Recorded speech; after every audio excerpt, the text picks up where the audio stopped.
பாம்மி உனக்கு ஒன்னும் ஆகலல்ல? அதான் நீங்க காப்பாத்திட்டீங்கல்ல. நான் என்னதான் ட்ரை பண்ணாலும் அந்த உயரத்துக்கு என்னால போகவே முடியல. பிரமாதம்.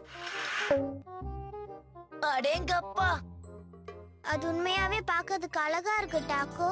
அவ்வளவுதான் முடிஞ்சது. இப்ப எனக்கு ரொம்ப நிம்மதியா இருக்கு. ரொம்ப நன்றி ராம்பா. ஃப்ரெண்ட்ஷிப்ல நன்றி அவசியமே இல்ல. பாமி கூட தான் இந்த ஹேட்டை கண்டுபிடிக்க எனக்கு உதவி செஞ்சா. ஃப்ரெண்ட்ஸுக்குள்ள ஒருத்தர் ஒருத்தர் உதவி பண்ணிக்கிறது தான் நல்லது. உங்களை பார்த்ததுல சந்தோஷம். எனக்கு இது மூலமா ஒரே விஷயம் தான் புரியுது. ஒருத்தருக்கு நம்ம உதவி பண்ணோம்னா அடுத்தவங்க நமக்கு உதவி பண்ணுவாங்க. ஆமா, நீ சரியா சொன்ன. ஒரு நல்ல விஷயத்துக்கு இன்னொரு நல்ல விஷயம் தான் சரியான முடிவு. Delicious.